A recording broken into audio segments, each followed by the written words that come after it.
Hello friends, welcome back to my channel. আশা করি সবাই ভালো আছো, আমিও ভালো আছি। বেচু কিন্তু তার রিলসের মাধ্যমে লোকের মানে ভিউয়ার্সদের মন পাওয়ার চেষ্টা করছে, দেখতে পাচ্ছ? কারণ ইদানিংকাল মা ছেলেকে নিয়ে রিলসের মাধ্যমে কি বোঝাতে চাইছে? তোমরা কি বুঝতে পেরেছো? বাকি জীবনটা কি মা আর ছেলেকে নিয়ে কাটাতে চাইছে? বাবাকে বাদ দেবে? না এঁচুকে বাদ দেবে? কাকে বাদ দিতে চাইছে? নাকি এঁচু এখন আগামী ১৫ দিন আর বাড়িতে আসবে না, তার জন্য মাই ভরসা? কোনটা? তো তোমরা অবশ্যই সবাই বুদ্ধিমান, তোমরা সবাই বোঝো এবং বেচুকে তো তোমরা সবথেকে বেশি বুঝতে পারো। তো সেই বোঝাটা তোমরা তোমাদের কমেন্টসের মাধ্যমে অবশ্যই জানাও সবাইকে, আমাকেও জানাও। তো দেখো রিলস তো দেখছো যেখানে কিনা বেচুর মা পার্টিসিপেট করছে, কিন্তু সেখানে বেচুর মার থাকা না থাকা দুই সমান। অর্থাৎ এমন পাথরের মতো মুখ নিয়ে, পাথরের মতো রিয়াকশন নিয়ে কে রিলসে আসে? বেচু কিছু তো শেখাও। নিজের মা, ওনার কাছ থেকে তোমার শেখার কথা, কিন্তু কিছু করার নেই, ওনার তো কোনো রিয়াকশনই নেই। মানে উনি যে ভাবলেশীন একটা কি বলবো পাথরের মূর্তি, সেটা তো আজকের দিনে প্রত্যেকটা ভিউয়ার্স বুঝতে পারছে। লোকে বলে আমি হাসি না, তো তোমার মার মুখের হাসি কোথায়?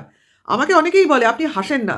অ্যাটলিস্ট আমারও মুখে কখনো কখনো রাগ, দুঃখ, অনুভূতি কিছু না কিছু আসে। হ্যাঁ, গান নাচ আসবে না অবভিয়াসলি, কিন্তু বেচুর মা তো আমার থেকেও সাংঘাতিক অবস্থা।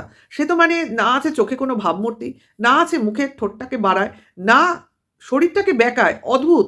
মানে এমন মানুষকে নিয়ে রিলস করতে বেচুর যে কালঘাম ছুটছে সেটা তো পরিষ্কার। তবু মাকে নিয়ে চলতে চাইছে, ছেলের মতো কাজ করছে। এটা বেচুকে বাহবা দেওয়ারই মতো। কিন্তু এঁচু দূর থেকে কিন্তু কষ্ট পাচ্ছে। কারণ বেচুর মার জায়গায় কিন্তু এঁচুর থাকার কথা ছিল। অর্থাৎ সেখানে এঁচু কিন্তু ফাটাফাটি তার রিঅ্যাকশন দিত এবং সেই রিলসটা আজকে বেচুর যা ভিউজ হচ্ছে, সেই ভিউজের থেকে আরো ২ গুণ ৩ গুণ বেশি হতো। বেচু কি বুঝতে পারছে? আশা করি বুঝতে পারছে। কারণ বেচুর তো কথায় অনেক কিছুই প্রকাশ পাচ্ছে। বেচু কিন্তু আজকাল রিলস কিন্তু খুব মন দিয়ে করছে। আগে করত না। এখন যে রিলসগুলো বেচু করছে সেগুলো তার ভিতর থেকে আসছে। বুঝতে পারছো?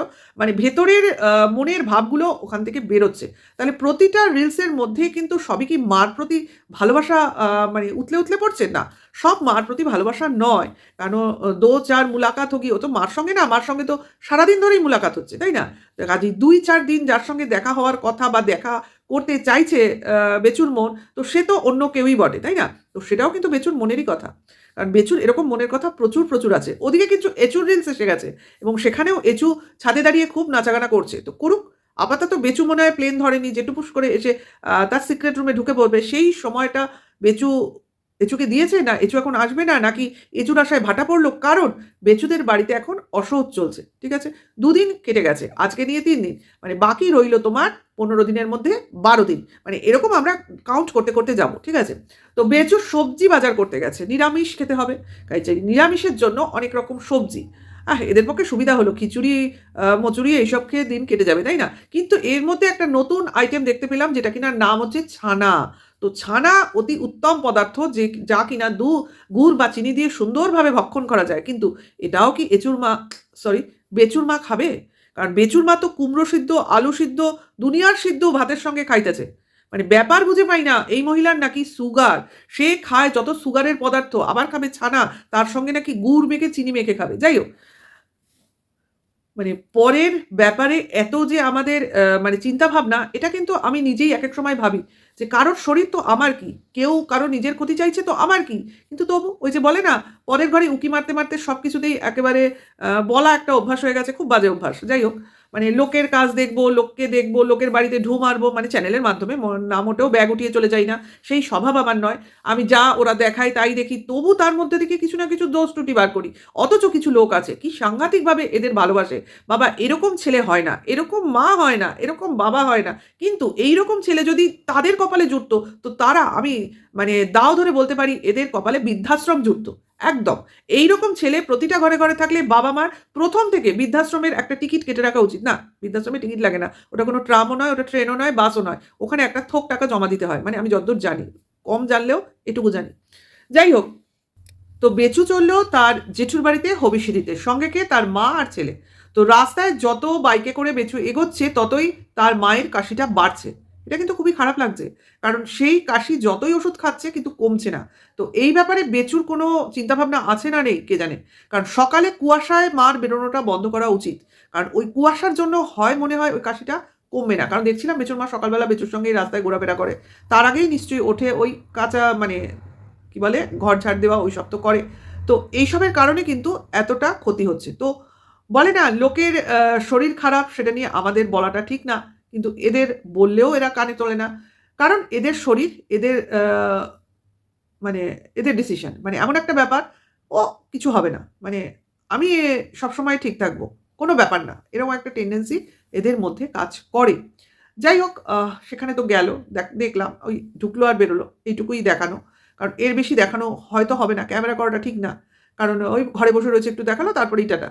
আচ্ছা, তারপরে আবার কোথাও এসে এরা বসেছিল, তো আমার মনে হলো সেই বাড়িটা, যেই বাড়িতে এই বাচ্চাটার আর কি টিচার থাকে, এর আগেও এই বাড়িতে আসতে দেখেছিলাম, তো সম্ভবত এরাও মনে হয় এদের জ্ঞাতি গোষ্ঠীর মধ্যেই পড়ে, কারণ এদের পুরনো পাড়া, মানে ওই গ্রামের পুরনো পাড়া যেখানে এদের পুরনো বাড়ি ছিল সেই রকম বাড়ি, তো সেখানেই বসে আবার কথাবার্তা বললো, অর্থাৎ এরাও সেই জ্ঞাতিদেরই লোক, অর্থাৎ সবার অসহজ, তো সেই কারণে সব জায়গায় কথাবার্তা বলে তারপর বাড়িতে তো ফেরা হলো, ঠিক আছে।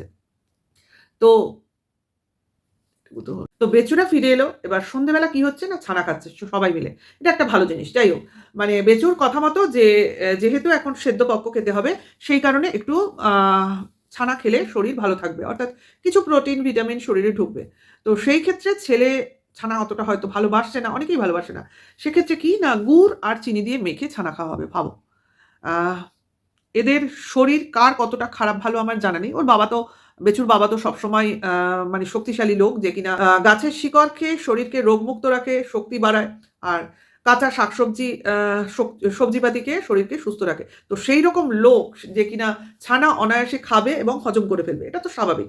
কিন্তু বাচ্চাটাকে কিভাবে খাওয়াবে, গুড় চিনি দিয়ে মেখে খাওয়াবে, সেক্ষেত্রে এরা নিজেরাও খাবে, বেচু তো খাবেই, তো বেচুর মা খাবে কিনা সেটা তো তারা জানে, আমাদের অতটা দেখাবে না ভাই, কারণ আমরা এত বলি না, এই সুগার, এই প্রেশার, মানে সবসময় মনে করিয়ে দিই কার কি রোগ, তো সেটা হয়তো অনেকেরই অপছন্দ, সেই কারণে তারা সবসময় সবকিছু দেখাতে চায় না। ভাই রাত্রে খাচ্ছে কুমড়ো সিদ্ধ আলু সিদ্ধ দিয়ে ভাত, ভাবতে পারো, যার নাকি এত সুগার, শুনেছি দুদিন আগেও অসুস্থ ছিল, দিনে 3-4 রকম ওষুধ খায়, সে এইরকমভাবে সুগার বাড়ানোর মতো জিনিস সবসময় খাবারের প্রেফারেন্স রাখে আর কি, মানে পাতে ওই জিনিসটা চাই, এরকম ব্যাপার। দুদিন আগে বলতো ভাত খাই না, রুটি খাই, আরে ভাই সঙ্গে যে জিনিসটা দিয়ে খাই সেটাই তো আমাকে অনেক কিছু বাড়িয়ে দিচ্ছে, তাই না? যাই হোক, ওনার কি হবে আমার জানা নেই, কিন্তু বেচু বিপদে পড়বে এইটুকু বুঝতে পারি। তো বাচ্চাটাকে বুঝিয়ে সুঝিয়ে খাওয়াবার চেষ্টা করছে, তো বাচ্চার হাতে মোবাইল দিলে বাচ্চাটা মনে হয় ঘাস পাতাও খেয়ে ফেলবে, এরকম একটা ব্যাপার, এতটাই মোবাইলের প্রবণতা। তো খাওয়ানোর সময় মোবাইল দেওয়াটা এদের একটা হ্যাবিট আছে, সেটা বোঝা যায়। যাই হোক, সব কিছুর মাঝে যে আবার পড়াশুনোটায় গাফিলতি চলছে বা চলবে, এটা আমরা বুঝতে পারছি, কিন্তু কিছু করার নেই। আর বেচু এখন সমস্ত জিনিস আহ, করতে চাইছে মন থেকে, মনের গভীরতার থেকে, প্লাস শরীর মন কোনোটাই বেচুর ভালো নেই, বোঝা যাচ্ছে। তো তার কাছের দিদিরা যদি তাকে এরকমভাবে দাগা দেয়, তো তার মন আর কতটা ভালো থাকতে পারে। নিজের মায়ের পেটের বোন তাকে দাগা দিয়েছিল, তাতে তার অসুবিধা নেই, কিন্তু এরা এইভাবে তার পাশে থেকে তাকে ইউজ করে তার বিশ্বাস নিয়ে খেলবে, এটা বোধহয় বেচু অতটা বুঝতে পারেনি। মানে বেচু ভেবেছিল আমি সবসময় খেলবো, তা আমাকে নিয়ে লোকে খেলবে, এটা বেচু টলারেটই করতে পারছে না। তো সেটাই মনে হয় বেচুর হজম হচ্ছে না। যাই হোক, এতগুলো মেয়ের মাঝখানে একটা ছেলে ধরাশায়ী হচ্ছে, বেচু মনে হয় বেচুর মনে হয় হাতে ঘা লাগছে, মানে ইগো প্রবলেম হচ্ছে, হতে পারে। যাই হোক, সবই তো ভগবানের ইচ্ছে না। তো এটাই বলার ছিল তোমাদের বেচুর ব্লগিং দেখে। তো বেচুর এখন আশায়, মানে বেচু এখন নিরাশার মধ্যে দিন কাটাচ্ছে, তার মধ্যে তো এরকম একটা সিচুয়েশন তৈরি হয়ে গেল মিনামেঘে বজ্রপাতের মতো। তো কিছু ভিউয়ার্স দেখলাম কমেন্টস বক্সে লিখেছে, ভাই এবার তো তোমাকে দাড়ি কাটতেই হবে, কারণ তোমার তো ওই 15 দিনের ঘাট কাজে তোমার তো চুল দাড়ি কাটতেই হবে। ভাই ন্যাড়া হতে হবে না, কারণ এ কিন্তু জ্ঞাতির ছেলে বা মেয়ে নয়, হ্যাঁ, এ কিন্তু জ্ঞাতির কেউ নয়, মানে আত্মীয়, দূরের আত্মীয়। এ চুলদাড়ি অতটা কাটবে কি কাটবে না আমার মনে হয় না সেই নিয়মের মধ্যে পড়ে, মানে আমাদের এরকম নিয়ম নয়, ঠিক আছে? দাড়ি কাটতেই হবে, চুল কাটতেই হবে, সে তো নিজের ছেলে হলে এরকম ব্যাপারটা থাকে। দূরের সম্পর্কে কাটতে হয় কিনা সেই আমার ধারণা কিন্তু নেই, দেখা যাক কি হয়, কারণ এরকম কমেন্টস আমি বেচুর কমেন্টস বক্সে দেখলাম। তো এই আশাতে মনে হয় আগামী দিনে ভিউয়ার্সরা দিন গুনবে যে 15 দিন পর কি দেখবো কি দেখবো, এরকম একটা ব্যাপার। যাই হোক, বেচু বলবে, বেচু দেখাবে, বেচু করবে কি করবে না, তাই না? যাই হোক, যে জিনিসটা বেচুর মুখে শুনলাম, তো সেই জিনিসটা বলেই আমি ভিডিওটা শেষ করব। যেমন ভিডিও গতকালের আগের দিনের ভিডিওয়ে বলছিল তার ব্লগিংয়ে যে যে মারা গেছে সে তো মারা গেছে, সে তো আর দেখতে যাচ্ছে না আমরা হবিষ্যি করছি না, মানে নিরামিষ খাচ্ছি না, কিন্তু এগুলো করলে ভালো। কিসে ভালো? মানে লোক দেখানোর জন্য ভালো, না শরীরের পক্ষে ভালো, নাকি খরচের পক্ষে ভালো, কোন দিকে ভালো? মানে শীতকাল না, সবজিপাতির দাম কম, একটু চাল আর একটু ঘি হলেই কাজ চলে যায়, আর দুধ, তো দুধ তো ওদের আসেই, দুধটা একটু বেশি খাবে, মাংসের টাকাটা দুধের পেছনে দেবে, এরকম একটা ব্যাপার। তো কিছু তো লাভ আছেই, না হলে এরা নিরামিষের পেছনে এত দৌড়ায় কেন? যাই হোক, এটাই হলো ব্যাপার। আর ২ দিন পর তো বেচুর বাবা শাকসবজি অর্ধেক ফলিয়েই ফেলবে। তখন আর বাজার যেতে হবে না। আর পুকুরটা যদি কাটিয়ে ঠিকমতো ঠিক করতে পারে, তো বেচুর পুকুরে মাছের চাষ হবে।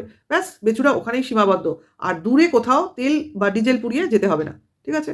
তাহলে এই প্ল্যানিংটা যদি বেচুদের মাথায় থাকে, মানে এই ধরনের বিজনেস করবে কিনা, মানে পোল্ট্রি ফার্মিং বা আ অন্য কিছু ফার্মিং, এরকম চিন্তাভাবনা আছে নাকি? বলা যাচ্ছে না। মানে ফার্মার না, বলে না চাষি ফ্যামিলি। তো সেই চাষি ফ্যামিলির পুরনো দিনটা আবার আমরা দেখতে চলবো কিনা, সেটাই আমাকে ভাবাচ্ছে বা আমাদের ভাবাচ্ছে। তো ভিডিওটা এখানেই শেষ করি। নেক্সট ভিডিওতে খুব তাড়াতাড়ি আবার আসবো। সবাই ভালো থেকো, সুস্থ থেকো। আর ভালো লাগলে লাইক, কমেন্ট, শেয়ার করো। এখনকার জন্য এইটুকু। Tata, by.